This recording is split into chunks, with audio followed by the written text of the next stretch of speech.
The following is a special presentation of Tony Curry Radio.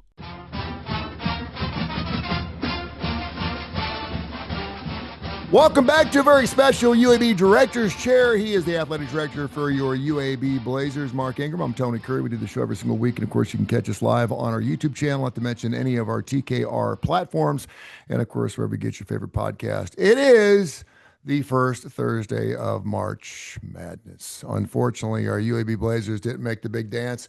Neither did they make the NIT. I was a little surprised by that because I thought maybe we had a little cachet there with Andy Kennedy being our coach, and the fact he had 20 victories. Certainly a disappointment, correct? Yeah, I think we were just on the bubble there. Frankly, I think a lot of people agree with this. I think our team probably overachieved this year.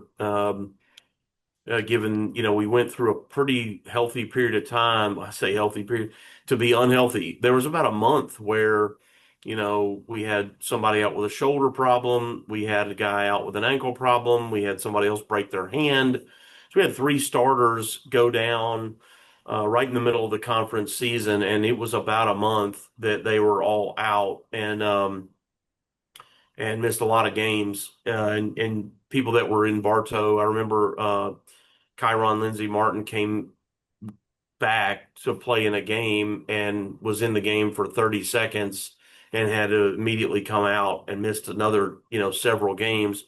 So when you consider that to get to 20 wins is pretty remarkable.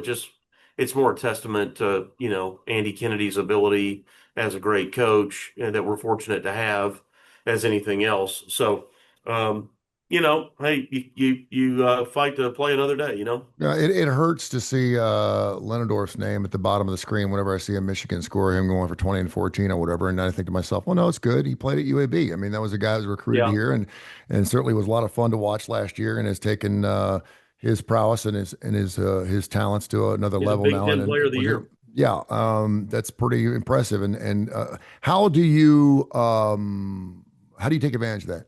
I mean, he came to UAB, right? He was recruited to UAB. How do you take advantage of that? How do you let people know without looking like sour grapes?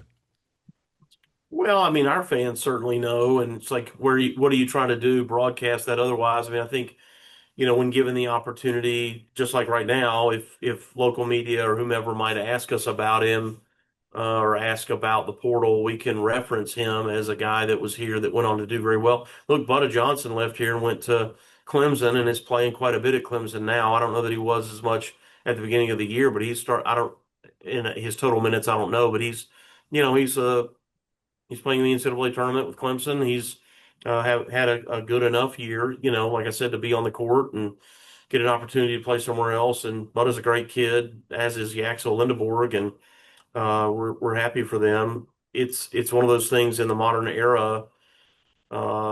You have no choice but to just be happy for them if it works out. The thing that is distressing is how many kids it doesn't work out for. We are looking at guys talking about those two that it's worked out for, but it doesn't just work out for everybody. And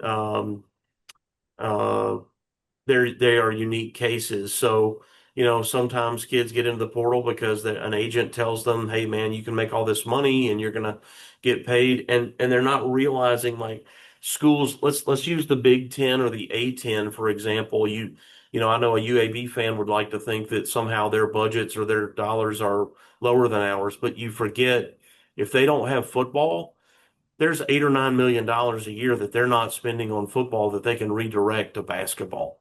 Yeah. And that's what they do. And so their budgets, while in total may be the same or even less than ours, but the budget for basketball is greater because they don't have football. And so, which is a huge, investment that anybody that has football has to make. Well, anybody that has Division I football has to make FBS football. So, if you've got Division III or FCS football, it's just less expensive and your coaches make less, your travel is less, you have fewer scholarships, et cetera. And the demand for spending in the revenue share space is also less. So those teams will pay a guy to leave us to be their eighth man. They might pay $500,000 for a guy to be their eighth man. It'd be one of our starters. Do you think Do you, and this is a dumb question, maybe, I don't know. Do you think kids are willing to get paid to not play? In other words, Yes. if you say, Yeah. if you could sit there and say you could be the starting five for UAB, or we're going to give you $50,000 to go play at New Mexico State, I can't believe that. I mean, It's not, well, it's not 50,000, it's yeah, 500,000. yeah, And no one is told, hey, come be our eighth man. It's just we know as our coaches and know who's on the team, who's staying on that team, and who they've already got committed to go to that team. And we can say to the kid, hey, man, you're going to have a hard time getting on the court there even though they're going to pay you $500,000, you're going to have a hard time getting on the court there. You're going to start here, and we know that because you're going to be second year in our system, yeah. uh, and you're going to have an advantage. And yeah, it's our coach's job to recruit over you. It's always our coach's job to recruit better players, but the right attitude guy. One of our assistants was telling me about Tony, a kid that was on our team Yeah, last year. The great kid was on our team for in our system for all 5 years. Started and finished here. And at some point they were, I don't know if it was his sophomore, junior year, saying, "Hey, look, Tony, it's our job to recruit over you. What do you want to, what is your plan?" And Tony's response was, "Hey, man, if you recruit players and I don't get on the court, that's on me." yeah. And that's the right attitude that a player has to have. And it's just rare. Hmm. And for Tony, it continues to kind of point out what a great kid Tony is. And he was so great for our program, but it's because he had the right mindset of, I get on the court because I work hard. Yeah. I get on the court because I show effort. I get on the court because I make fewer mistakes. That's how you get on the court. And for these kids who just show up and think it's supposed to be handed to them, they're the ones who really struggle Yeah. because they think that there's just this guarantee that they're just going to land on the court because So UAB went through this thing last year where you lost basically everybody. I think you brought like 2 minutes or something like that. It was 12 new guys in the team, yeah, and you won 20 games. So obviously you have a good starting point. It would come to expect anyway that if you've won 20 games this year and you're bringing everyone back, you yeah, should be better next year. yeah, So what do you do at the end of the basketball season when you go, hey, listen, I mean, if this team was 9-23, you go, listen, ain't no one got to become recruiting these guys. But you did have some guys that got some names out there and have some branding going there. So how do you keep those guys? Do you have one-on-one conversations with them? Do you yeah. and coach sit in the middle of the night smoking cigars and go, okay, where are we going to start with, and how are we going to raise money to keep this kid? How does that go? Yeah, I mean, Andy, it's completely up to Andy and his staff to determine who they would like to keep and who that they think, hey, we missed on that guy or I really like that kid. Usually how it is I really like that kid. I'm just not sure that he can play at this level. We thought maybe he could, but maybe he can't. Don't forget you still have kids that are seniors who graduate naturally and matriculate that don't have eligibility left. So you've always got some holes to fill. Sure. And then, yeah, Andy will sit down with these players and the staff will sit down with the players one on one and say, exactly that. Hey, we really like you to stay. We know you're going to be offered X in the portal. We can offer you Y, and here's why we think you ought to stay. Because if you and funny enough, you asked about Yaxel Lindeborg. He's an excellent example. After his first year, he could have gone and made, and the numbers have just doubled, if not tripled, since then. But he could have made like 400,000 if he left. But by staying here another year in our system, it meant he started the season with greater confidence about where is he supposed to be on offense, on defense, on the press. You know, what are his responsibilities? And he was able to, yes, develop his skills, but also play from the very beginning of the year Hmm. more consistently through the year because he knew he wasn't questioning. Oh, okay. I go to the block, I set a screen, then I turn around, I go back down to the post, I come up to the top and go out to the wing. And he was able to just move naturally and just play. And as a result of that, his second year with us was dominant. Yeah, that's really good. And and that's why he got $4 million to go to Michigan. Yeah. And Uh, so by missing out, by skipping the 400 and taking what we paid him, which was half of that, it almost sounds like the uh, NFL draft. he went and Yeah, made a lot more. And so yeah, using that example with guys like, hey, I know you could make more now, but you actually could make a lot more later if you'll just be patient with us.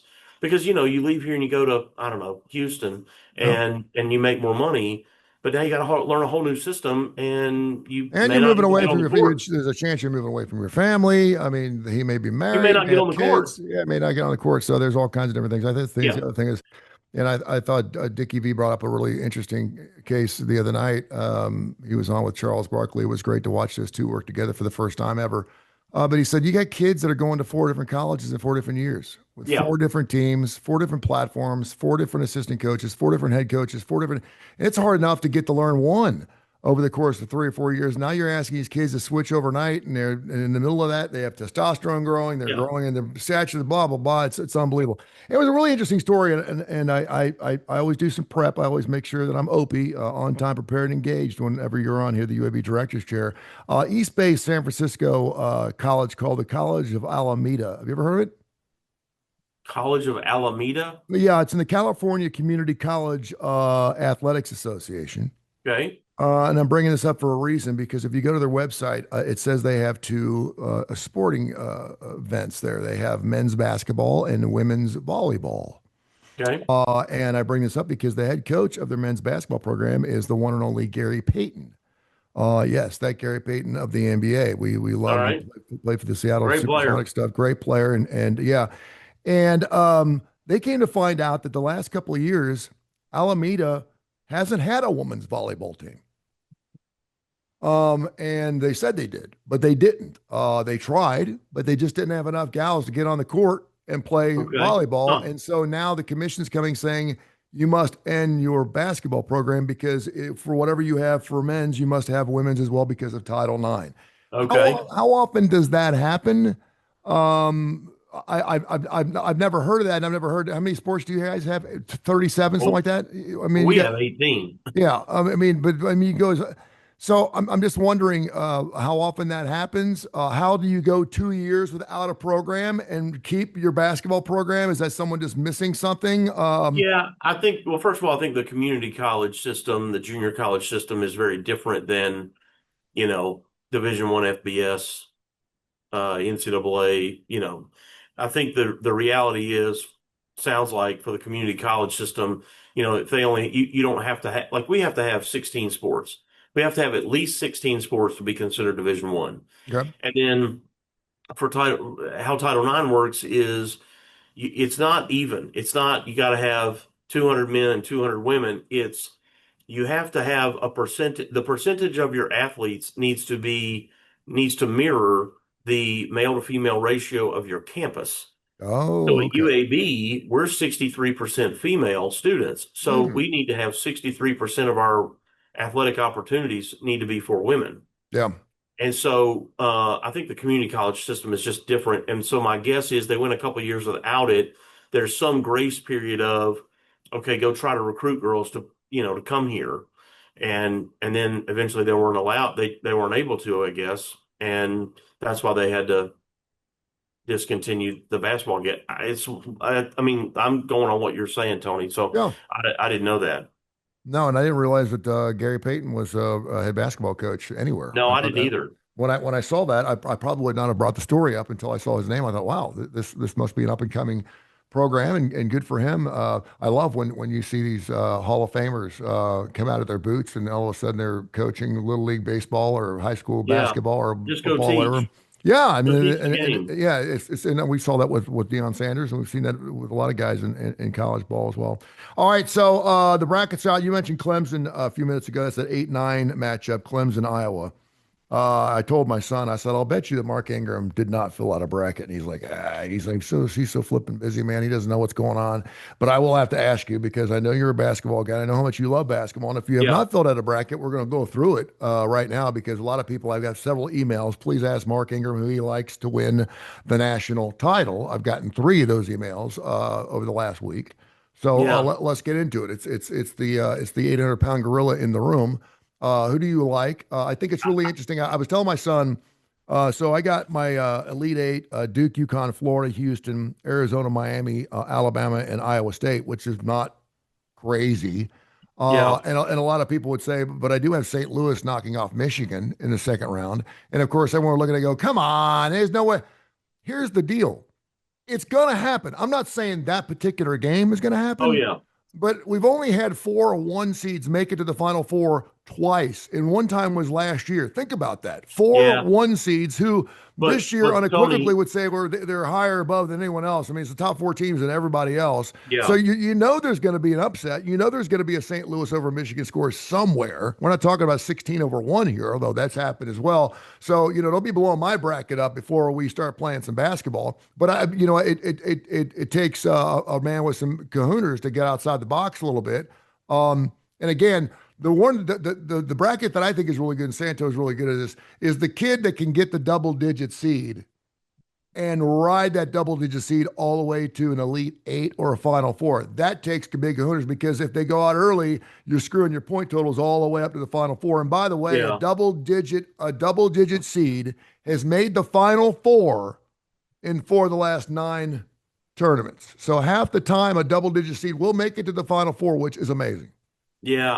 I would say that because of the tampering and paying players and taking good players off your roster, the higher resourced programs don't have to recruit the same way. They now recruit us.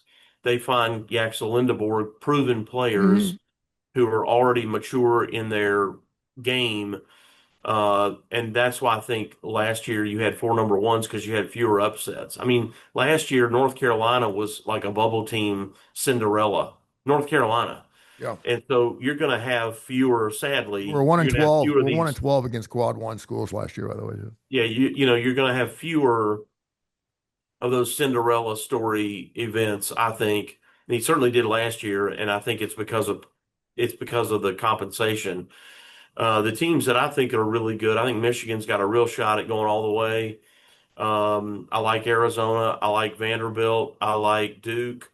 I like Can St. can John's. can can Duke win without Caleb Foster if he's out the entire time? If he's out the entire time, that's going to be tough, but they're really good, man.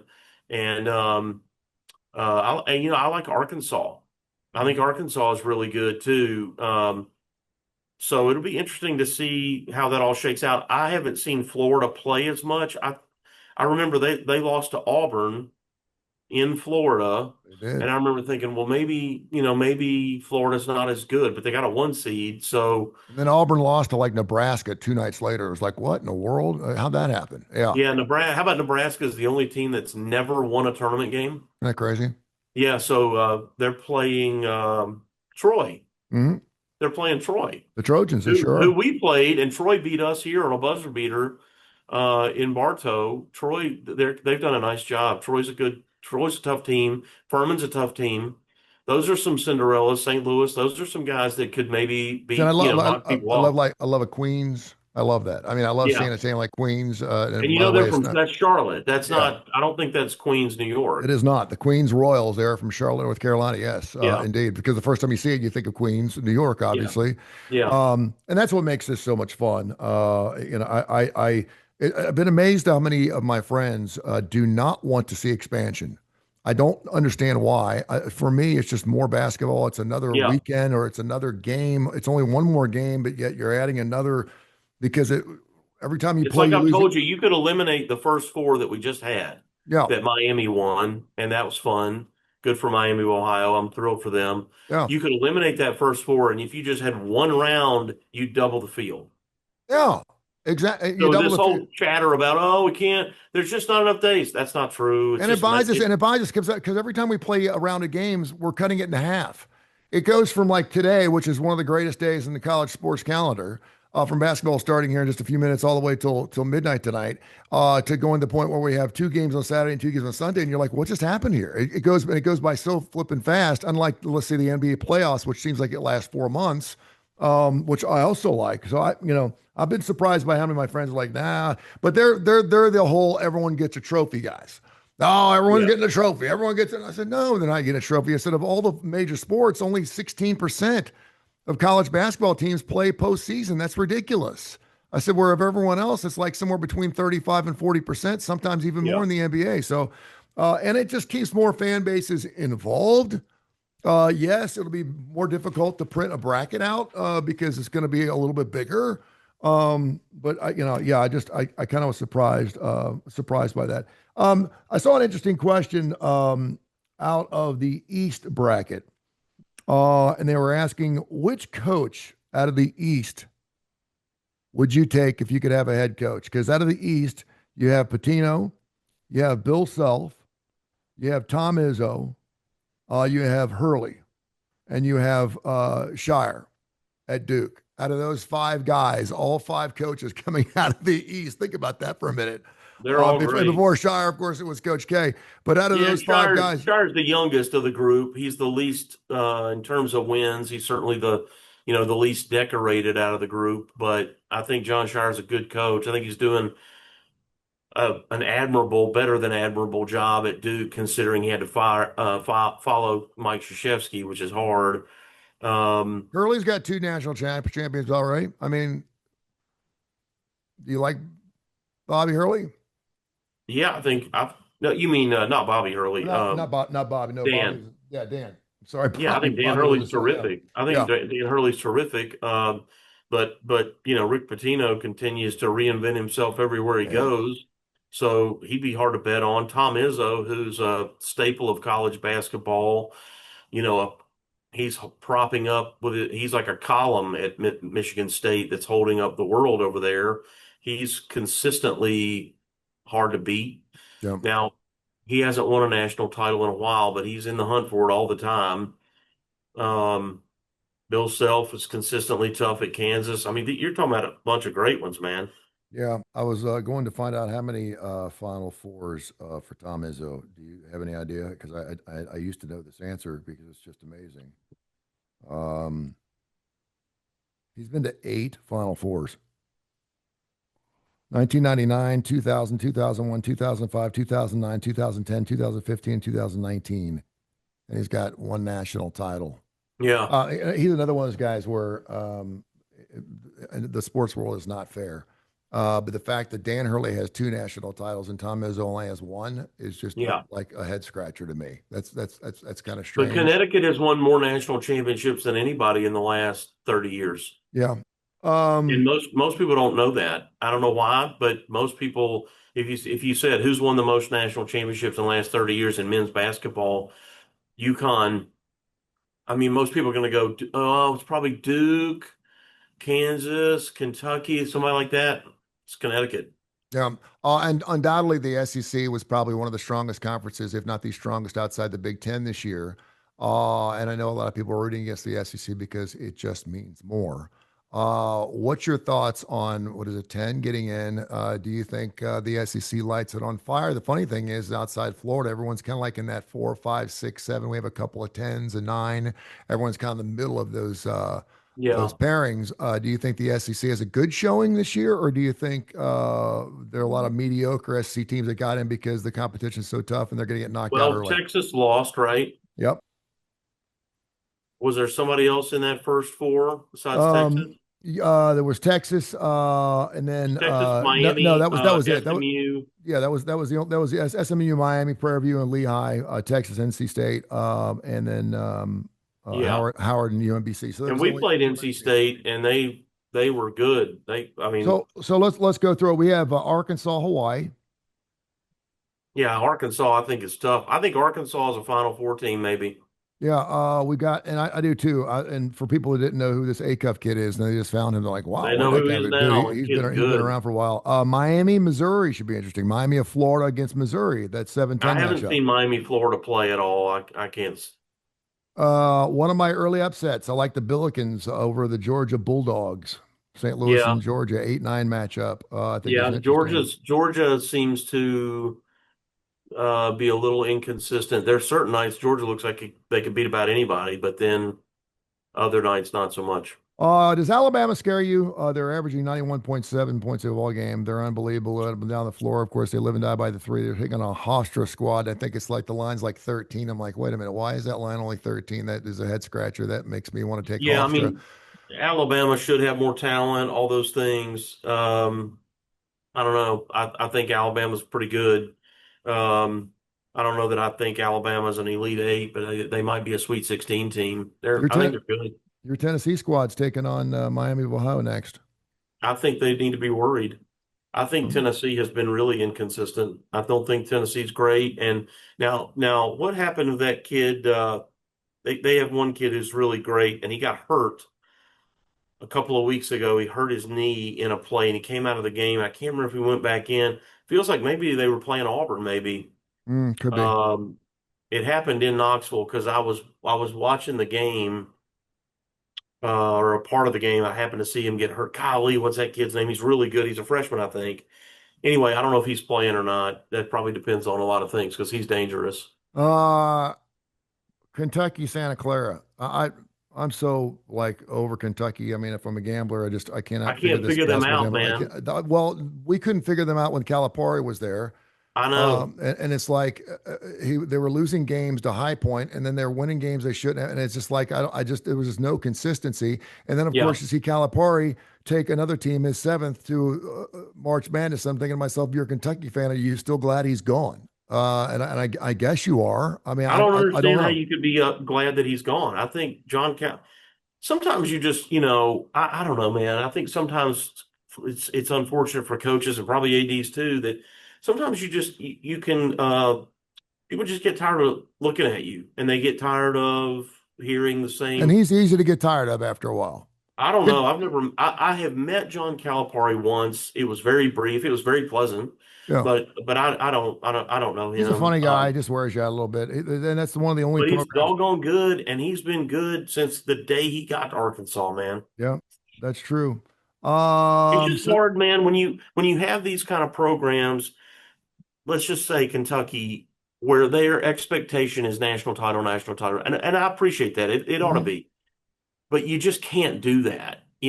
Everybody else is recruiting and coaching and training and all the stuff and watching film. But you And better so be they in some don't, Final Fours, right? That's the see. Tom Izzo has been in 8 Final Fours. I'm not saying you have to yeah, win a national title, but yeah, I think he only went to 3 Final Fours when he's at Kentucky. I mean, they I didn't don't bring him know. in as the greatest Yeah, coach of yeah, all yeah. time. I I just mean what I'm getting at is like sometimes you go, hey, let's get rid of him. It's like, okay, but to go get who? Yeah. Um, Like, and I'm looking at a couple other things here. Vanderbilt and McNeese State. I don't think that's going to be a problem. Shouldn't be. You mentioned Nebraska and Troy, which I think is going to be an interesting matchup. And then you got A&M and St. Mary's. Look out for St. Mary's now. The St. Mary's is really good. They're always really good at the bottom of the bracket on the south side. So I don't know. yeah. What are you doing for March Madness? Do you really get into it? Do you watch it a lot? I know you're a busy man and Well, I'll be working today. mhm. It's hard to watch television Yeah. from the office, but when I get home, yeah, I'll watch it all night as much as I can, and it's Yeah. fun. Yeah. I think it's one of the best things that we do, um, because it's so inclusive. I'd like it to be more inclusive, but because it's so inclusive, that's what makes it fun to me. The idea of it just being like the ACC, Big Ten, SEC, and Big 12, if that's all it was, I just don't think that's interesting. I mean, we sat here talking about Santa Clara and St. Louis and St. John's, and these are the people at Furman, Troy. These are the teams that I think make it exciting because people haven't seen them play. They're coming from conferences that don't have television packages that allow them to be on display the same as call it these other autonomy conferences, and so all of a sudden you get to watch Queens play, and you had Yeah. no No, that's idea, great. No, that's and then great. like show up and beat your tail, and No, you go, and "Who are that's what I these love. guys?" You're like, "Man, they've been there all year. You just didn't know it." That's what I loved about having the Yeah, AAC. We were down there for every game. Watched yeah, South Florida, who's won 11 games in a row. Didn't realize it. Seeing Tulsa, they were yeah. fantastic. Seeing some of these other basketball, North Texas, always a pain in the ass to watch because they play slow down. But of course, they were getting up and down the floor now. They're tough. Yeah, North Texas is it tough. was fun to watch. Can you answer this question? I'll let you go. So college football, the CFP. is outside the NCAA. A lot of people are like, "What's the big money maker? Yeah, It's football." No, it's not. They make a lot more in NCAA basketball. March Madness is the cash cow. it's really it. It really, yeah. So, and I'm not giving anyone an idea here, but why doesn't the NCAA? Why don't we have a special program for college basketball, much like football does with a CFB?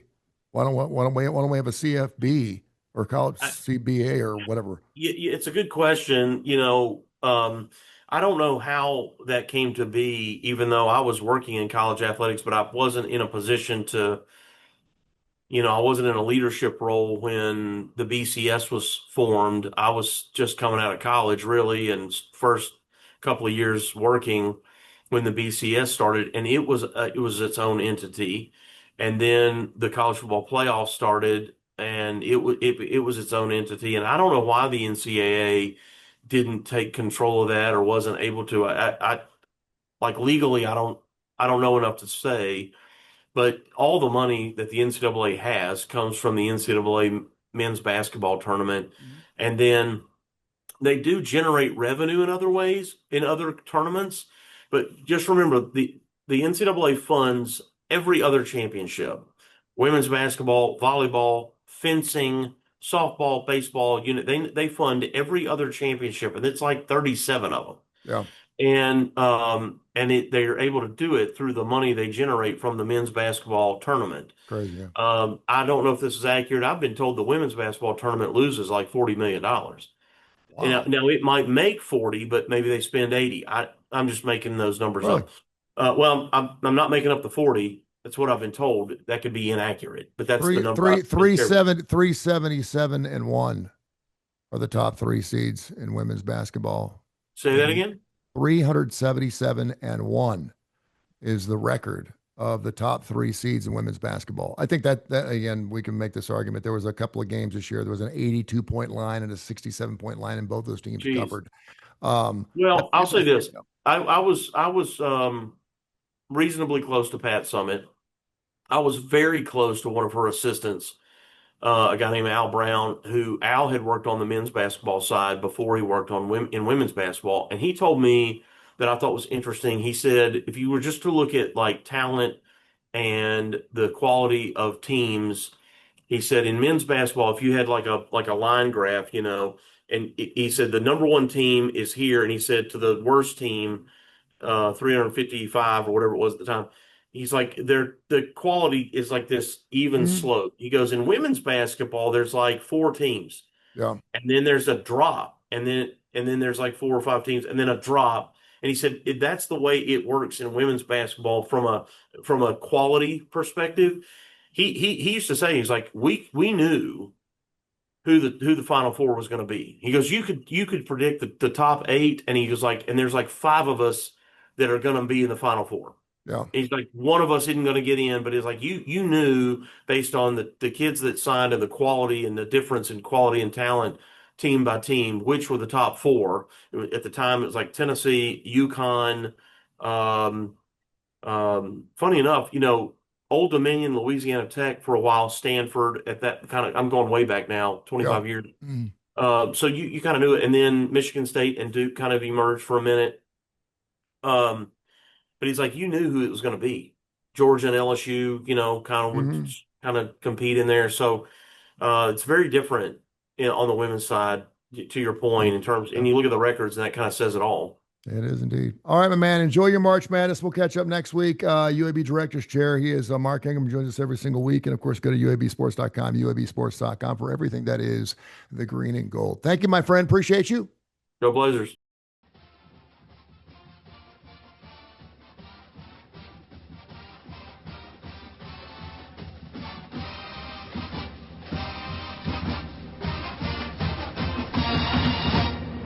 This has been a special presentation of Tony Curry Radio.